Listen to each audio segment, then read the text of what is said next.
Next comes an intermission in proceedings, and it represents a transition in the focus of the book. Then I saw another mighty angel coming down from heaven, surrounded by a cloud, with a rainbow over his head. His face shone like the sun, and his feet were like pillars of fire, and in his hand was a small scroll that had been opened. He stood with his right foot on the sea and his left foot on the land, and he gave a great shout like the roar of a lion, and when he shouted, the seven thunders answered. When the seven thunders spoke, I was about to write, but I heard a voice from heaven saying, "Keep secret what the seven thunders said, and do not write it down."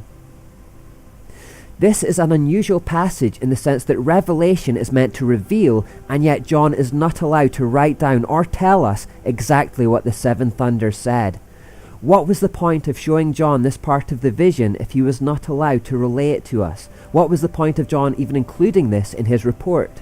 Well, if nothing else, this verse tells us again that Revelation is progressive. There are things that are sealed up and that can't be known today. They will become evident nearer the time, certainly, but not today.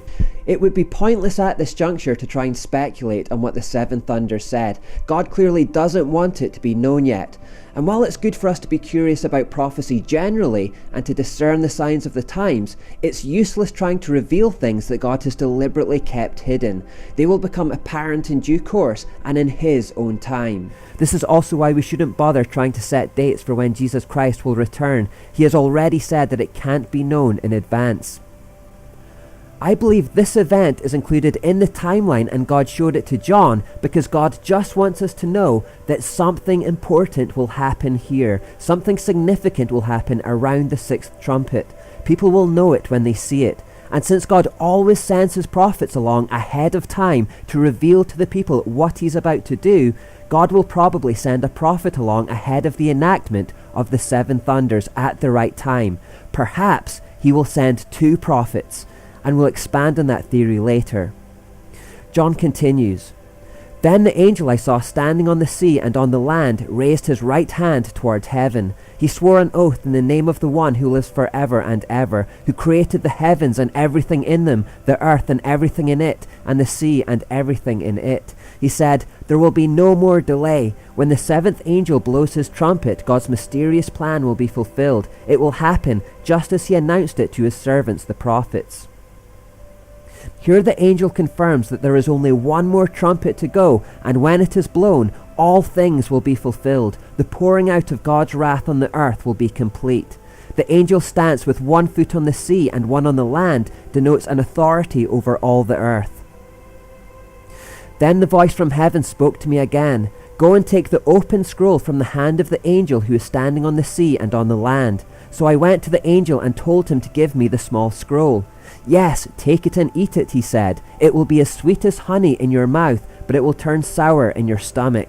So I took the small scroll from the hand of the angel and I ate it. It was sweet in my mouth, but when I swallowed it, it turned sour in my stomach.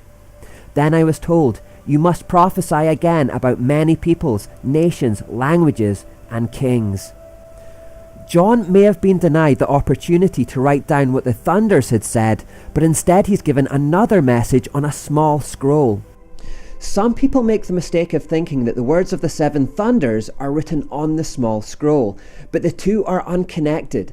Indeed, while John is told that the words of the seven thunders are to be kept secret or sealed up until a later date, the prophecy on the small scroll is an open one.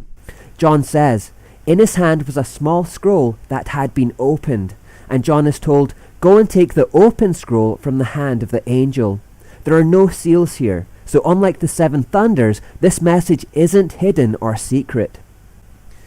What is the significance of this small scroll then, and why is it small?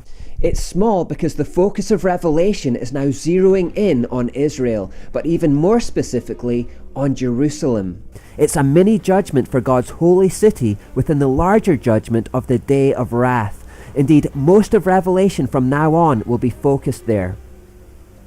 Remember how I said that Revelation was like Acts in reverse? Acts starts in Jerusalem and then the focus spreads out to Israel, and then around chapter 9, Israel is left behind completely and the focus expands to the wider Gentile church. Well, just as Acts expands, Revelation contracts. Revelation starts with the wider Gentile church, then shifts focus to Israel, and now more specifically, focuses narrowly on Jerusalem again. The center of end-time prophecy is there. Almost the entire second half of the book of Revelation is devoted to the fate of Jerusalem. Why should God spend so much time focused on Jerusalem? Because as Zechariah 2:8 tells us, Jerusalem is God's most precious possession. You'll notice that when the Old Testament prophets speak about the end, they focus on Jerusalem's fate too. Why does John eat this small scroll? You may remember Ezekiel doing the same thing, and just like then, John eating the small scroll is symbolic of the fact that God is giving him another prophecy to declare. It's a bit like the word is being downloaded into him. He's digesting it and it's becoming a part of him. The words he writes will not be his own. Why does it taste sweet like honey?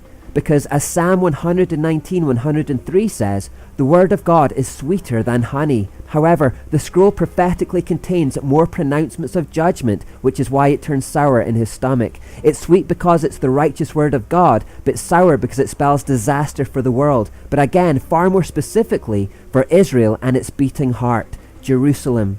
Indeed, this marks the start of a period called Jacob's trouble.